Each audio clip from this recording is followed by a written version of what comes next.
Last लेक्चरला आपण cell division होताना cell doubles of its chromosome number present in its nucleus हे पाहिलं होतं.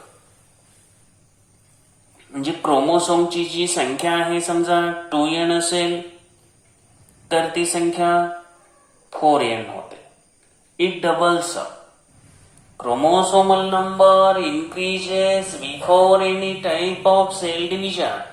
चला, यानंतर आपल्याला मायटोसिस शिकायला मिळालं. मायटोसिस मध्ये असलेला प्रोफेज, मेटाफेज, अॅनाफेज, टेलोफेज. आता या ज्या 4 फेजेस आहेत त्या कॅरिओकायनेसिस मध्ये घडल्या. त्यानंतर सायटोकायनेसिस झालं. आता आज आपल्याला स्टार्ट करायचं आहे मियोसिस. मियोसिस हे रिडक्शनल सेल डिव्हिजन आहे. मायटोसिस हे इक्वेशनल सेल डिव्हिजन आहे. आता जर मायटोसिस आपण पाहिलं, मायटोसिस मध्ये काय होतं ऍक्च्युली,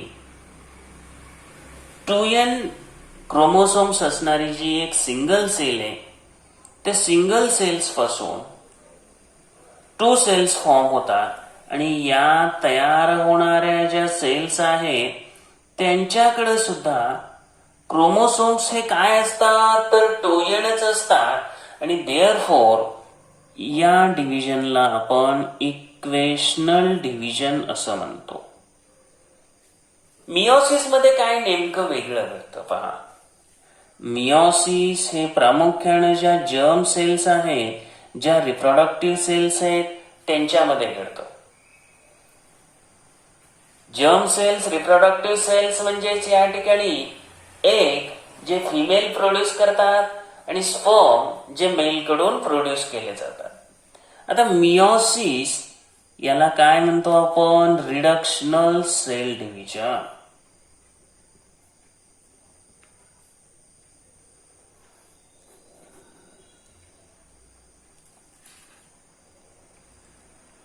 या रिडक्शनल सेल डिव्हिजन मध्ये ऍक्च्युअली काय घडतं, मायटोसिस मध्ये 1 सेल पासून 2 सेल्स तयार झाल्या. मियोसिस मध्ये ही सिंगल सेल आहे. मियोसिस फर्स्ट आणि मियोसिस सेकंड अशा 2 स्टेजेस आहेत. मियोसिस फर्स्ट मध्ये या ठिकाणी ऍक्च्युअली रिडक्शन घडून येतं. म्हणजे यामध्ये 2n पासून n क्रोमोसोम असणाऱ्या 2 सेल्स या ठिकाणी तयार होतात. म्हणजे इथं जर 46 क्रोमोसोम्स असतील तर इथं तयार झालेले 23 वाले असतात. त्यामुळे याला आपण रिडक्शनल सेल डिव्हिजन असं म्हणतो. आणि मायटोसिस मध्ये मात्र हे 46 असेल तर यांच्यापासून सुद्धा 46 वालेच तयार होतात. यानंतर मियोसिस मध्ये मियोसिस सेकंड नावाची स्टेज आहे. आता या मियोसिस सेकंड मध्ये परत प्रत्येक सेल पासून आणखी 2 सेल तयार होतात. आता मियोसिस सेकंड ही मायटोसिसच आहे. मायटोसिस प्रमाणे यामध्ये काय होतं तर ह्या ज्या हॅप्लॉइड सेल्स आहेत ह्या हॅप्लॉइड सेल्स मिळतात.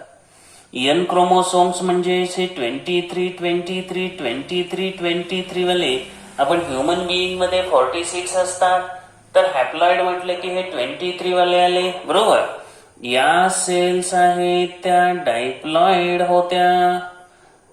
ओरिजिनल सेल डायप्लॉइड होत्या. याच्यापासून या सेल्स कशा बनल्या, हॅप्लॉइड. ह्या तयार झालेल्या 4 सेल्स सुद्धा कशा आहेत, हॅप्लॉइड. आता याच कारणामुळं 46 पासून 23 चे जे सेल्स तयार होतात त्यामुळे याला काय म्हटलं जातं, रिडक्शनल सेल डिव्हिजन. आणि हा अत्यंत महत्वाचा पॉइंट आहे. डिफरन्स लिहिताना वगैरे हा तुम्हाला पॉइंट लिहावाच लागेल. मायटोसिस कुणामध्ये घडतं, मियोसिस कुणामध्ये घडतं. Mitosis takes place in somatic and stem cells. Meiosis takes place in reproductive or germ cells. Mitosis is also called as equational cell division because diploid nature of cell is maintained in mitosis. Meiosis is called as reductional cell division because diploid cell becomes haploid cells. Therefore, it is called as reductional cell division. In mitosis, only two cells are produced. In meiosis, four cells are produced from single cell. डिफरन्सचे points असे लिहिल्यानंतर तुम्हाला या mitosis आणि meiosis मधला जो difference आहे तो क्लिअर करता येईल. आणखी काही पार्ट आहे तो आता पाहू. चला, आपल्याला स्टार्ट करायचंय मिओसिस. अगदी सुरुवातीला इंट्रोडक्शन करताना meiosis takes place in reproductive or germ cells. Meiosis ज्या वेळेला घडतं त्यावेळेला त्याच्या दोन मेन स्टेजेस. चला, मिओसिस.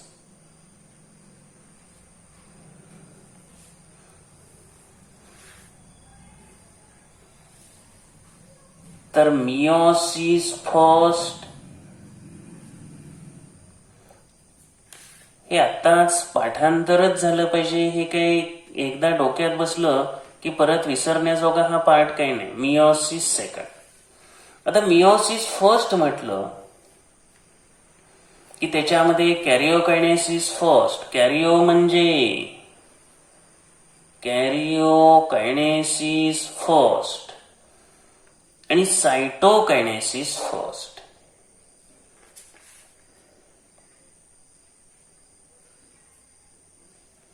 त्याचबरोबर मिओसिस सेकंड जे असेल त्यामध्ये सुद्धा काय येणार? Karyokinesis second, cytokinesis second. आता कॅरिओकायनेसिस म्हणजे न्यूक्लियसचं डिव्हिजन होणं. न्यूक्लियस त्याच्यामध्ये डिव्हाइड होतो. आता कॅरिओकायनेसिस फर्स्ट मध्ये पीएमएटी प्रोफेज, त्याला फक्त फर्स्ट जोडा प्रोफेज. त्यानंतर काय येणार? सेकंड मेटाफेज,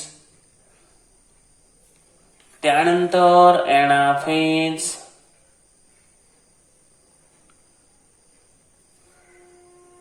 आणि त्यानंतर येणार टेलोफेज.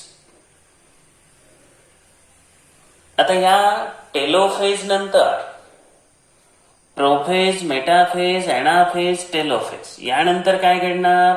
सायटोकायनेसिस फर्स्ट घडणार, मिओसिस फर्स्ट कंप्लीट होणार, त्यानंतर मिओसिस सेकंड स्टार्ट होणार, त्यामध्ये कॅरिओकायनेसिस सेकंड येणार. त्या कॅरिओकायनेसिस सेकंड मध्ये इथं या ठिकाणी तुम्हाला प्रोफेज सेकंड येणार. हो, परत येणार ना. प्रोफेज सेकंड येणार, मेटाफेज सेकंड येणार, हे सगळ्या स्टेप्स होणार. एनाफेज सेकंड येणार आणि टेलोफेज सेकंड येणार. यानंतर काय होतं? सायटोकायनेसिस सेकंड होतं आणि त्यावेळेला तुम्हाला एका सेलच्या 4 सेल्स कंप्लीट होतात. आता याच्यामध्ये कॅरिओकायनेसिस फर्स्ट कडे चला. हे जे प्रोफेज आहे या प्रोफेज मध्ये पुन्हा 5 स्टेजेस आहेत. अरे बापरे, कोणते आहेत? तर लिप्टोटीन, झायगोटीन,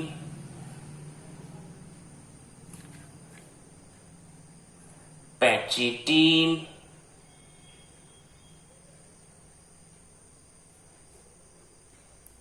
त्यानंतर डिफ्लोटीन आणि डायकायनेसिस.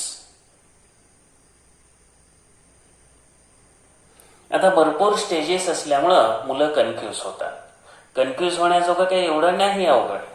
आता हे लक्षात ठेवायला काय लक्षात घ्या? लेजी, पॅची, दीदी. लेजी, पॅची, दीदी. ले लिप्टोटीन, जी झायगोटीन, पॅची पॅचिटीन, डी डिप्लोटीन, डी डायकायनेसिस. तर ह्या शॉर्टकट ट्रिकनं लक्षात ठेवा म्हणजे ह्या स्टेप्स लक्षात राहतील. त्यानंतर इथं पीएमएटी असं आपण कॅरिओकायनेसिस फर्स्ट मध्ये किंवा मायटोसिस मध्ये लक्षात ठेवलं. ठीक आहे. आता ही फक्त आउटलाईन पाहिली. आता एकदा का आउटलाईन समजली की आपल्याला मिओसिस कसं होतं हे पाहायचंय. मिओसिसच्या 2 स्टेजेस, फर्स्ट आणि सेकंड. आता मिओसिस फर्स्ट मध्ये तुमचं रिकॉम्बिनेशन, क्रॉसिंग ओव्हर वगैरे हे सगळं घडणार आहे. चला स्टार्ट करू. पहिलं सगळ्यात महत्वाचं काय काम असतं? रिप्लिकेशन. आता रिप्लिकेशन म्हणजेच कॉपी करणं. Replication of DNA material. आता सुरुवातीला जर आपण पाहिलं, तुमची सेल आहे, या सेलमध्ये हा न्यूक्लियस आहे. याच्यामध्ये जे डीएनए आहे हे थ्रेड लाईक आहे, बरोबर. या न्यूक्लियस मध्ये असणारा जो डीएनए आहे तो कसा असणार आहे? Thread like DNA. म्हणजे यामध्ये अगदी थ्रेड लाईक, डोळ्यांना दिसणार नाही एवढ्या लहान साईजचे हे डीएनए असणार आहे. सर्वप्रथम एक लक्षात घ्या, एक क्रोमोसोम आपण कन्सिडर करू. हा क्रोमोसोम, रॉड शेप्ड क्रोमोसोम आपण कन्सिडर केला. हा जो रॉड शेप्ड क्रोमोसोम आहे हा पहिल्यांदा काय करतो? आता इथं त्याचा हा सेंट्रोमियर घ्या. पहिल्यांदा हा रिप्लिकेशन करतो. म्हणजे या ठिकाणी त्याचे जे कायनेटोकोर आहे त्या ठिकाणी तो काय करतो? तर रिप्लिकेशन करून अशा रीतीनं कॉपी त्याची तयार केली जाते. म्हणजे क्रोमोसोम हा काय करतो? पहिल्या स्टेपला त्याचं रिप्लिकेशन, जे त्याच्याकडे असणारं डीएनएचं जे जेनेटिक मटेरियल आहे हे जेनेटिक मटेरियल काय केलं जातं? डबल केलं जातं. आता पूर्वी याला पण आपण क्रोमोसोमच म्हणत होतो. हा पण काय आहे? क्रोमोसोमच आहे. आणि हा पण सिंगल क्रोमोसोमच आहे. कारण यामध्ये जर आपण पाहिलं, हा जो सेंट्रोमियर आहे हा एकच आहे, इथंही सेंट्रोमियर एकच आहे. त्यामुळं एक लक्षात घ्या, हे 2 क्रोमोसोम आहेत असं नाही म्हणायचं. हा सुद्धा सिंगलच आहे, हा सुद्धा सिंगल आहे. याच्यामध्ये काय झालेलं आहे? जे जेनेटिक मटेरियल आहे ते जेनेटिक मटेरियल डबल झालं. डीएनए हे या ठिकाणी डबल झालेले आहे.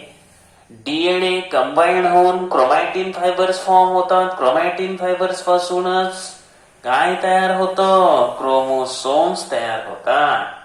कारण हे माहिती असायला पाहिजे, बऱ्याच जणांना हेच माहिती नसतं. ठीक आहे. पहिलं काय काम झालं? रिप्लिकेशन ऑफ डीएनए झालं. आता काय शिकावं लागणार त्यानंतर? तर मिओसिस फर्स्ट मधले कॅरिओकायनेसिस फर्स्ट. कॅरिओकायनेसिस फर्स्ट मध्ये काय आहे? Prophase first. ठीक आहे. आता प्रोफेज फर्स्ट ला स्टार्ट करू. Prophase first is completed in, आठवलं पाहिजे, prophase first completed in 5 stages, 5 steps. Which are they? Leptotene, त्यानंतर zygotene, third one पॅचिटीन,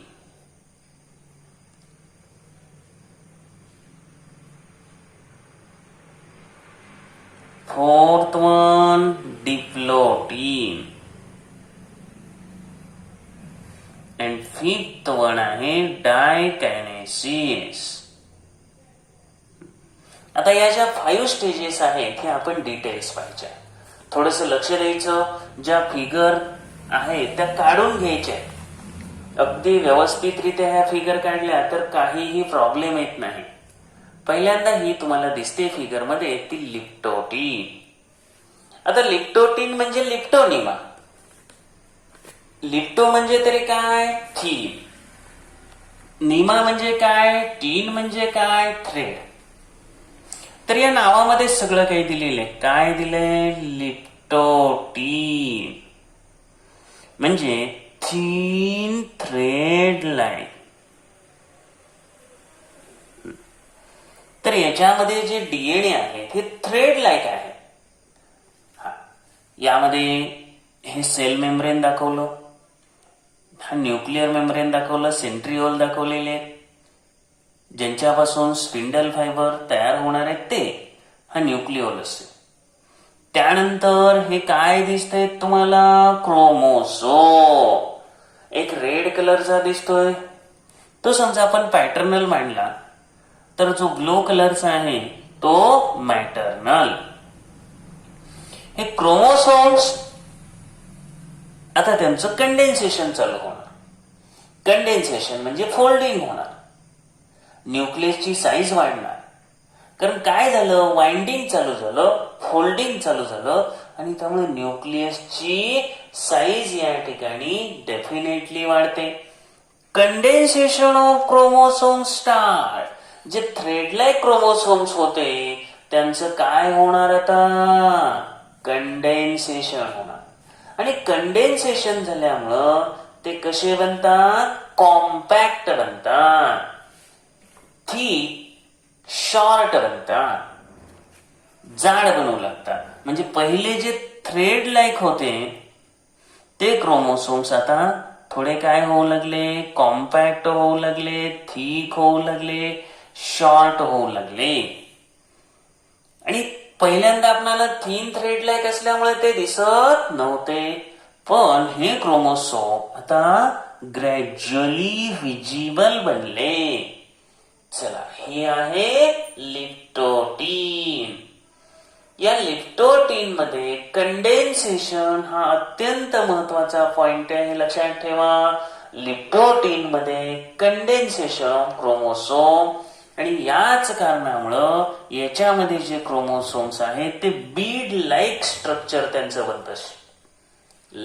they appear like string of beads. हे लिप्टोटीनचं वैशिष्ट्य आहे, स्पेशालिटी आहे. आता त्याच्यामध्ये जे सिस्टर क्रोमॅटिड्स आहेत, sister chromatids is linked to the nuclear involve and ही एक शॉर्ट स्टेज आहे. लिप्टोटीन ही एक शॉर्ट स्टेज आहे. चला, त्यानंतर सेकंड स्टेज आहे झायगोटीन. फिगर पहा. तर यामध्ये सेल मेम्ब्रेन आहे, हे न्यूक्लिअर मेम्ब्रेन आहे, आतमध्ये न्यूक्लिओलस दाखवलेले. त्यानंतर हे सेंट्रिओल आहे. ठीक आहे, यामध्ये काय होतं पहा आता, झायगो. झायगो म्हणजेच पियर, जोडी, झायगोनिमा. तर या स्टेजमध्ये सगळ्यात महत्वाचं सायनॅप्सिस. जसं लिप्टोटीन मध्ये काय सांगितलं, खूप महत्वाचं कंडेन्सेशन. पहा, लिप्टोटीन, आणि एवढे शब्द लक्षात ठेवायचे, लिप्टोटीन, कंडेन्सेशन. त्यानंतर सेकंड आहे लेझी मधलं झायगोटीन. झायगो म्हणजेच मुळात पियर. यामध्ये एक लक्षात घ्या, सायनॅप्सिस हा वर्ड व्हेरी व्हेरी इम्पॉर्टंट आहे. लेझी मध्ये हे जे सायनॅप्सिस आहे, सायनॅप्स जे आहे ते खूप महत्वाचे. तर होमोलोगस क्रोमोसोम स्टार्ट पेअरिंग, त्यालाच आपण सायनॅप्सिस असं म्हणू. जे होमोलोगस क्रोमोसोम्स आहेत, आता इथं हा पॅटर्नल असेल, हा मॅटर्नल असेल, दोन्ही क्रोमोसोम एकमेकांच्या क्लोज आले. आता हे होमोलोगस आहे, त्यालाच या ठिकाणी आपण काय म्हणू, हे स्टार्ट पेअरिंग होणं म्हणजे सायनॅप्सिस. सायनॅप्सिस झायगोटीनचं अत्यंत महत्वाचं कॅरेक्टरिस्टिक आहे सायनॅप्सिस. जे होमोलोगस क्रोमोसोम्स आहेत ते सायनॅप्सिस होणं हे झायगोटीन मध्ये महत्वाचे. ते पेअर करायला सुरुवात होतात. पाठीमागे आपण लिप्टोटीन मध्ये पहा, ते पेअरने आहेत का, नो. इथं कसे आले, ते पेअरने आले. त्यालाच काय म्हणायचं, सायनॅप्सिस. आता हे जे होमोलोगस क्रोमोसोम्स आहे त्यांना होल्ड करायला पाहिजे की नाही. मग ज्या ठिकाणी ते होल्ड केलेले असतात, एका ठिकाणी ते जोडलेले असतात, छोटासा पॉइंट असतो, त्याला म्हणायचं सायनॉप्टेनियल कॉम्प्लेक्स स्ट्रक्चर. त्यालाच बायव्हॅलंट असंही म्हणतात. परत एकदा लक्षात घ्या, हे ज्या ठिकाणी होमोलोगस क्रोमोसोम जोडले जातात त्या स्ट्रक्चरला काय म्हणायचं, सायनॉप्टेनियल कॉम्प्लेक्स स्ट्रक्चर. आणि हे कॉम्प्लेक्स स्ट्रक्चर या ठिकाणी असतं, म्हणूनच त्याला बायव्हॅलंट और टेट्राइड म्हणायचं. हे काय फार क्लिअरली विजिबल अजून नसतं, कारण सायनॉप्टेनियल कॉम्प्लेक्स स्ट्रक्चर हे झायगोटीन मध्ये तयार व्हायला सुरुवात झालेली असते. या सर्व फिगर काढायचे आणि ह्या फिगर काढल्यामुळं अर्थ लक्षात राहतील. चला, leptotene condensation, zygotene pairing, homologous क्रोमोसोमचं सायनॅप्सिस, सिनॉप्टेनियल कॉम्प्लेक्स स्ट्रक्चर. ठीक आहे. त्यानंतर आहे थर्ड स्टेज, पॅचिटीन, पॅचिनिमाथी. व्हेरी व्हेरी इम्पॉर्टंट आहे. तसं लिप्टोटीन ही शॉर्ट ड्युरेशन वाली आहे, पण पॅचिटीन ही लॉंग ड्युरेशनची स्टेज आहे. आता याच्यामध्ये काय घडतं तर पहा, हा पॅटर्नल क्रोमोसोम आहे आणि हा मॅटर्नल क्रोमोसोम आहे. ऍक्च्युअली काय झालं, ह्यांचं जे सायनॉप्टेनियल कॉम्प्लेक्स स्ट्रक्चर तयार झालं त्यामध्ये आता क्रॉसिंग ओव्हर घडून येणार. म्हणजे इथं जे सायनॉप्टेनियल कॉम्प्लेक्स स्ट्रक्चर आहे, ज्या ठिकाणी दोन्ही एका ठिकाणी होल्ड केले होते त्या ठिकाणी कायझमाटा, म्हणजे हे दोन्ही काय होतात, जिथं होल्ड केले होते तिथं कायझमाटा तयार होतो. काय आहे कायझमाटा तर point of attachment of chromosomes. Chromosomes ज्या ठिकाणी अटॅच झालेले आहे तो पॉइंट. आता यामुळे काय होतं, एका क्रोमोसोमचे, आता या ठिकाणी हा जो क्रोमोसोम आहे एक सेंट्रोमियर आहे आणि त्यामुळं यांना आपण सिस्टर क्रोमॅटिड्स म्हणतो. परंतु आता जर एक आपण घेतला आणि दुसरा जर घेतला जो वेगळा असेल, त्याचे जर आर्म्स आपण पाहिले तर ते कसे असतील तर ते नॉन सिस्टर असतील. कसे असतील ते, नॉन सिस्टर.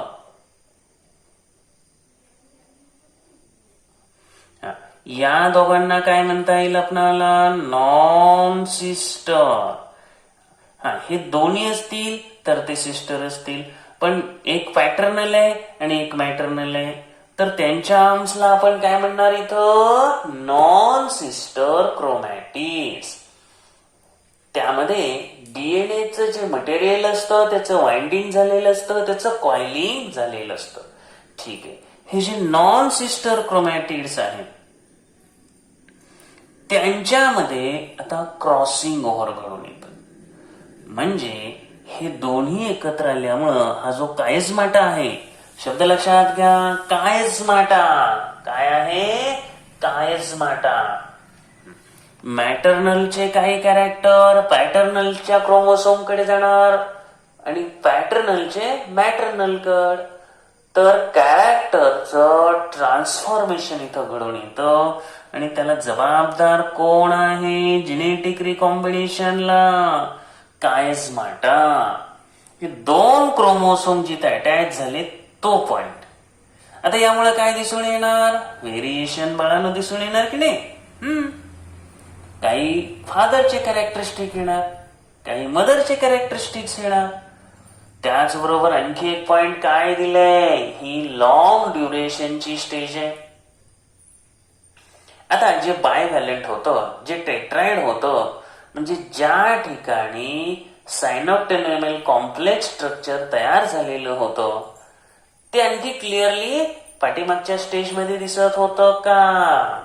झायगोटीन मध्ये नाही. आता मात्र हे बायव्हॅलेंटाईन हे टेट्राइड स्ट्रक्चर आहे, हे क्लिअरली विजिबल झालं. तर पॅचिटीन मध्ये आपण अत्यंत महत्वाचा पॉइंट लक्षात ठेवला, क्रॉसिंग ओव्हर. हे हमखास विचारलं जातं, विसरायचं नाही. त्यानंतर फोर्थ स्टेज आहे डिप्लोटीन.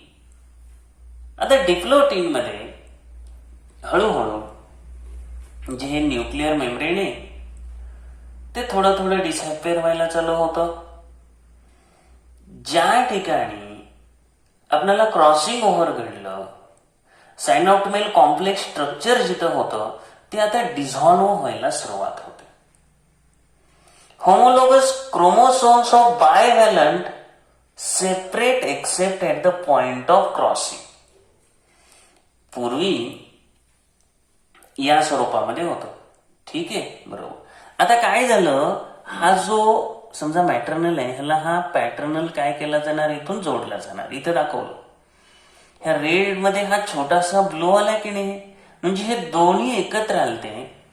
व्हेरिएशन पॅचिटीन मध्ये झालतं. त्यामुळे या मॅटर्नल क्रोमोसोम पॅटर्नलला मॅटर्नलचे काही कॅरेक्टरिस्टिक आले, मॅटर्नलला काही पॅटर्नलचे आले. क्रॉसिंग ओव्हर हे पॅचिटीन मध्येच झालं. जे सायनॉप्टिकल कॉम्प्लेक्स स्ट्रक्चर होतं ते डिझॉल्व्ह होतं आणि होमोलोगस क्रोमोसोम आता सेपरेट व्हायला लागले. फक्त हा कायझमाटा सोडला आणि यामुळं हे आता कशी दिसू लागतात, एक्स शेप्ड. हे कायझमाटा झाला. डायप्लोटीन मध्ये जो कायझमाटा आहे त्यामुळे ते एक्स शेप्ड दिसणार. तुम्हाला लेझी पॅची दीदी महत्वाचे शब्द लक्षात ठेवा. पहिल्यांदा आपल्याला काय होणार, लिप्टोटीन मध्ये कंडेन्सेशन, रिप्लिकेशन ऑफ क्रोमोसोम झालं. झायगोटीन मध्ये बायव्हॅलंट पेअरिंग झाले की नाही, हो, सायनॅप्सिस बिगॅन झालं. पॅचिटीन मध्ये काय झालं, क्रॉसिंग ओव्हर झालं. ठीक आहे. आता डायप्लोटीन मध्ये जो कायझमाटा आहे, एक्स शेप्ड जे स्ट्रक्चर आहे, सायनॉप्टिकल कॉम्प्लेक्स डिसोशिएट. ठीक आहे.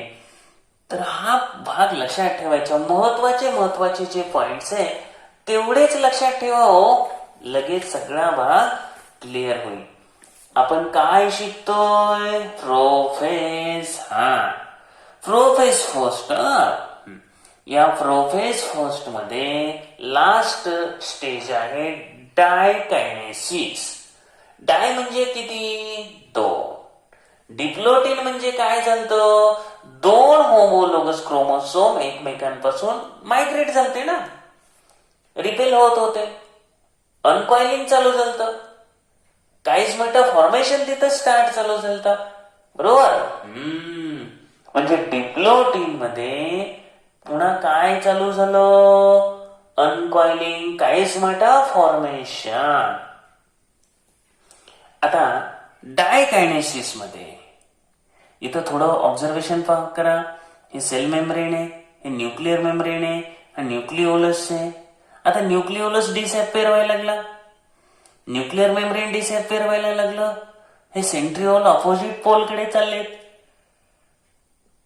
कायझमाटाचं टर्मिनेशन, प्रोफेज फर्स्टची ही लास्ट स्टेज, बरोबर. Termination of condensing chromosome. Condense होत जाणारे हे जे क्रोमोसोम आहे त्यांचा जो कायझमाटा आहे तो आता टर्मिनेट व्हायला लागला. स्पिंडल फायबर ओरिजिनेट, हो, म्हणजे जे सेंट्रिओल आहे तिथून स्पिंडल फायबर स्टार्ट झाले. त्याचबरोबर आणखी काय घडलं, cross over of homologous chromosome separate. जे क्रॉसिंग ओव्हर होतं ते आता सेपरेट झालं. म्हणजे क्रॉसिंग ओव्हर झालेलं सेपरेट झालं. न्यूक्लिओलस न्यूक्लिअर मेम्ब्रेन ब्रेकडाऊन होतं आणि क्रोमोसोम फुल्ली कंडेन्स्ड झालेले आहेत. आता म्हणजे प्रोफेज फर्स्ट कंप्लीट झाली. आता प्रोफेज फर्स्ट कंप्लीट होताना क्रोमोसोम्स फुल्ली कंडेन्स्ड आहे. आता प्रोफेज फर्स्ट नंतर काय येणार? मेटाफेज फर्स्ट ना. ठीक आहे, पहा ही आहे मेटाफेज फर्स्ट जे बायव्हॅलंट आहे. आता हे क्रोमोसोम्स कसे आहेत? बायव्हॅलंट आहेत. आपण मायटोसिस मध्ये शिकलो होतो न्यूक्लिअर मेम्ब्रेन कम्प्लिटली डिसअपिअर. इथं दिसतंय का?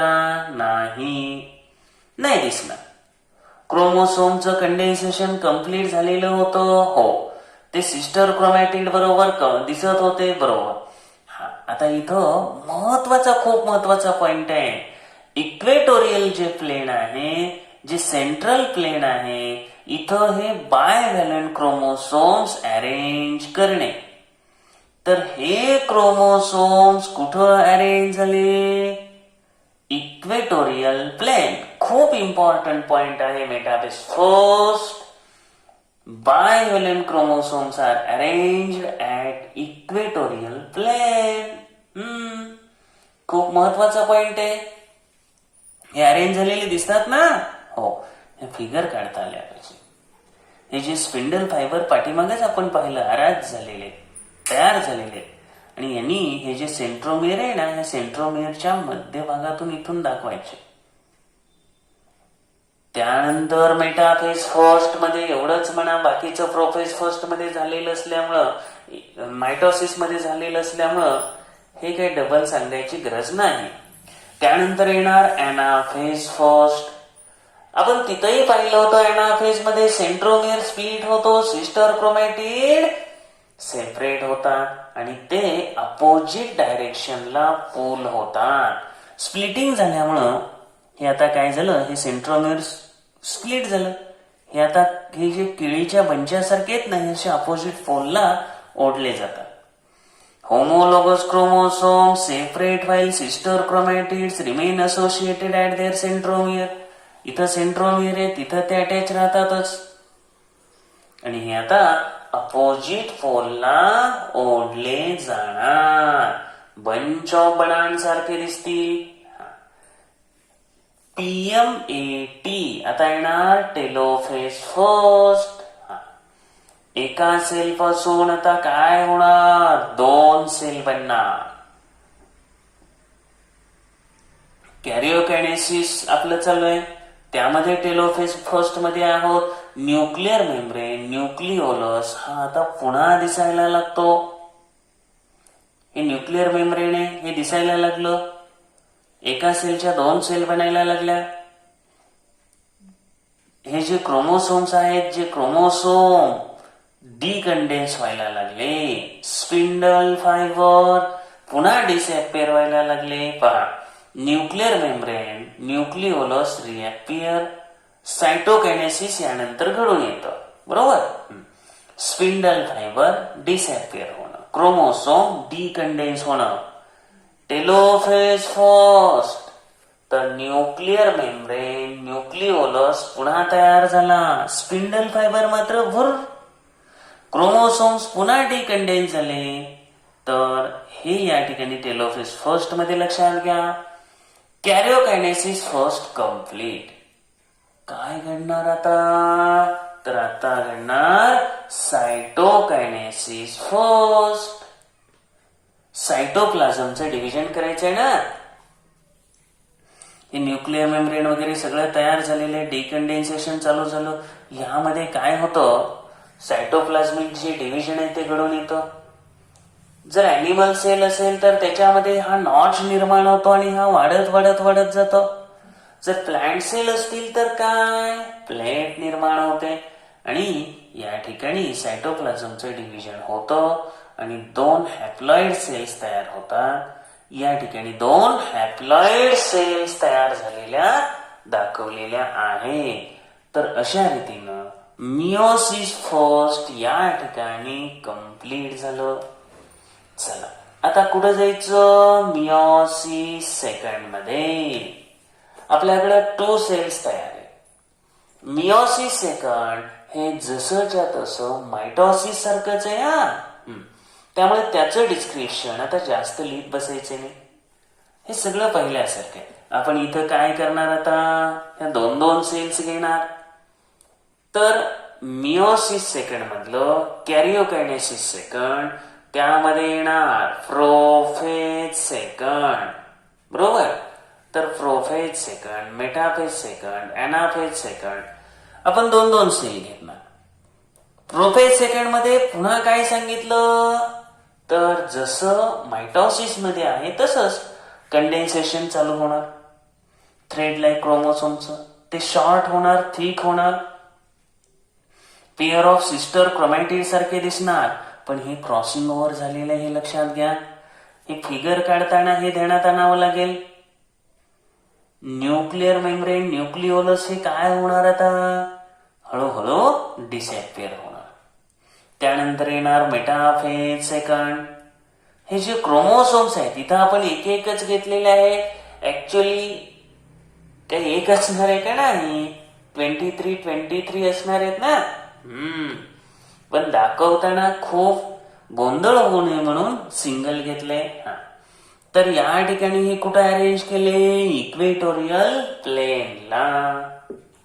मेटाफेज बद्दल आता डिस्कशन ही जास्त करत बसत नाही आपण, पाठीमागं झालेले. त्यानंतर येणार एनाफेज सेकंड. या ठिकाणी सेंट्रोमियर स्प्लिट झालेला असतो आणि स्प्लिट झाल्यामुळं हे जे क्रोमोसोम्स आहेत, होमोलॉगस क्रोमोसोम्स आहेत, हे अपोजिट पोलकडे पोल होणार. ते बंच ऑफ बनाना सारखे दिसणार. आता फार अवघड हे अजिबात वाटत नसणार आहे, कारण हा भाग मागे झालेला. काय करायचं, हा प्रत्येक पार्ट, प्रत्येक पॉइंट पुन्हा पुन्हा पाहायचा, फिगर काढून घ्यायच्या, म्हणजे खूप चांगल्या पद्धतीने समजेल. चला, आपण आहोत मिओसिस सेकंडच्या कॅरिओकायनेसिस मध्ये. कॅरिओकायनेसिस त्यातली टेलोफेज, म्हणजे आता न्यूक्लिअर मेम्ब्रेन परत दिसायला लागणार. एका सेल पासून 2-2 सेल झाल्या. क्रोमॅटिन मटेरियल दिसायला लागलं. कारण आता काय होणार, डिकंडेन्सेशन, न्यूक्लिओलस दिसायला लागलेले. ह्या ठिकाणी हे टेलोफेज सेकंड कंप्लीट होणार. त्यानंतर येणार सायटोकायनेसिस सेकंड. आता सायटोकायनेसिस सेकंड मध्ये काय होणार, सायटोप्लाझमचं डिव्हिजन होणार आणि एका सेल पासून 2-2 सेल, टोटल 4 सेल्स तयार होणार. न्यूक्लिओलस, न्यूक्लिअर मेम्ब्रेन हे पुन्हा दिसायला लागणार आहे. डीएनए थ्रेड लाईक तुम्हाला अपिअरन्स असेल. तर सायटोकायनेसिस सेकंड झाल्यानंतर 4 हॅप्लॉइड सेल्स मिळतील. महत्वाचा पॉइंट काय आहे या ठिकाणी, 4 हॅप्लॉइड सेल्स मिळतील. आणि ह्या 4 हॅप्लॉइड सेल्स मिळाल्या की आपलं मिओसिस सेकंड हे कंप्लीट झालं. 4 daughter cell genetically different from parent cell and from each other too इथं तयार झालेल्या आहे. ठीक आहे, तर हे जे मिओसिस आहे एक्झामला विचारलं जाऊ शकतं आणि पुढील वर्गांसाठी सुद्धा हे खूप महत्वाचं आहे. हे टाळू नका, याच्याकडं खूप काळजीपूर्वक लक्ष द्या आणि हा भाग कंप्लीट करून घ्या. ट्राय दिस मध्ये आपल्याला इथं काय दिलंय पहा, apparatus, conical flask, glass slides, cover slips, forceps, compound microscope, watch glass. Material, a medium sized onion, iodine solution. Procedure, medium sized onion, कांदा घ्या, तो कॉनिकल फ्लास्क मध्ये पाण्यामध्ये अशा रीतीने ठेवा की कांद्याची जी रूट्स आहेत ती पाण्याच्या कॉन्टॅक्ट मध्ये राहतील. Observe the roots of the onion after 4-5 days. 4 ते 5 दिवसानंतर कांद्याची जी रूट्स आहेत ती ऑब्झर्व करा. Cut the tips of some roots and put them in a watch glass. काय करायचं, ते जे रूट्स आहेत त्यांची टीप कट करा, वॉच ग्लास मध्ये ठेवा, त्याच्यावर आयोडीनचे ड्रॉप टाका आणि take one of the root tip on glass slide, press it with the help of forceps. फोर्सेप्सच्या सहाय्याने ते प्रेस करून ते आता तुम्हाला काय करायचे, ऑब्झर्व करायचे आहेत कंपाऊंड मायक्रोस्कोप खाली. Add 1-2 drops of water, carefully place cover slip. त्यामुळे त्यामध्ये एअर राहणार नाही, एअर ट्रॅप होणार नाही.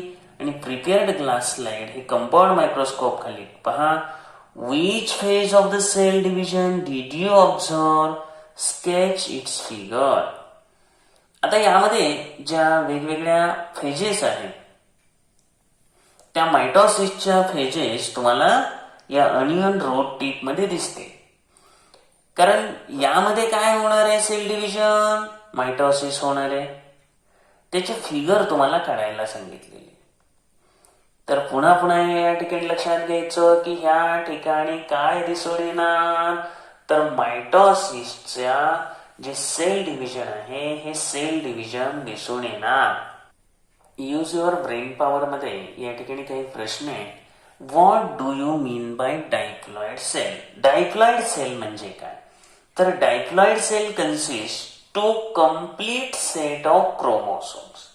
क्रोमोसोमचे 2 कम्प्लीट सेट त्याच्यामध्ये असतील. एक पॅटर्नल असेल आणि एक मॅटर्नल ओरिजिनचा असेल, तर हे 2n डायप्लॉइड असतील. आता हॅप्लॉइड म्हणजे काय, तर हॅप्लॉइड मध्ये सिंगल सेट ऑफ क्रोमोसोम असेल. बरं, हा हॅप्लॉइड कशासाठी गरजेचा आहे, तर डायव्हर्सिटी, व्हेरिएशन आणताना सेक्शुअल रिप्रोडक्शन मध्ये जे व्हेरिएशन येतं त्यावेळेला या हॅप्लॉइड सेलचे सिंगल सेट ऑफ क्रोमोसोम असतो. हॅप्लॉइड सेल्समुळं गॅमेट्स फॉर्मेशन होतं, कारण क्रोमोसोमल नंबर कॉन्स्टंट ठेवले जातात ना. 46 चे काय केले जातात, 23 आणि 23 काय होतात, 46 परत होतात. अदरवाईज जर मायटॉसिस झालं असतं तर आपण 46 + 46 92 असतं. वेगळ्या कॅरेक्टरिस्टिक डेव्हलप झाल्या असत्या. म्हणजे हे हॅप्लॉइड तयार होणं हे क्रोमोसोमल नंबर कॉन्स्टंट ठेवण्यासाठी महत्वाचं आहे. What do you mean bye homologous chromosome. Homologous chromosome म्हणजे काय, तर होमोलोगस क्रोमोसोम हा एक क्रोमोसोमचा सेट आहे. त्यामध्ये एक मॅटर्नल असतो आणि एक पॅटर्नल असतो. रेड आणि ब्लू आपण जे पाहिले होते ते होमोलोगस होते. एक मॅटर्नल आणि एक पॅटर्नल. पॅटर्नल आणि मॅटर्नल यांचं पेरिंग अप होतं मियोसिस मध्ये, बरोबर. त्यांचे जे होमोलोगस क्रोमोसोम्स आहेत त्यांच्या ज्या पोझिशन्स आहेत त्या पोझिशन मध्ये आपण काय शिकलो होतो, त्यांचं क्रॉसिंग ओव्हर घडून येतं. कोणत्या ठिकाणी क्रॉसिंग ओव्हर घडून येतं, पॅचिटिन. त्यानंतर whether the gametes are diploid or haploid, फाय. तर ह्युमन मध्ये जे गॅमेट्स आहेत ते कसे आहेत, हॅप्लॉइड आहेत. मियोसिस घडतं, डायप्लॉइड सेलचं रिडक्शनल सेल डिव्हिजन घडतं आणि हे हॅप्लॉइड गॅमेट्स तयार होतात. How are haploid cells formed. आता हॅप्लॉइड गॅमेट्स तयार होण्यासाठी मियोसिस गरजेचे. हॅप्लॉइड सेलचं इम्पॉर्टन्स तर ऑलरेडी सांगितलं. हॅप्लॉइड सेलमध्ये जो सिंगल सेट ऑफ क्रोमोसोम असतो त्यामुळे काय होतात, क्रोमोसोमल नंबर कॉन्स्टंट ठेवले जातात. तर या पद्धतीनं हा टॉपिक नंबर 2 आपला कंप्लीट झालेला आहे. खूप खूप महत्वाचा टॉपिक आहे. सर्व व्हिडिओज अगदी बारकाईने अभ्यासा, सर्व इन्फॉर्मेशन लिहून काढा, वेगवेगळ्या ज्या फिगर्स आहेत त्या फिगर्स ड्रॉ करा आणि एक्झरसाइज पाठांतर करून घ्या.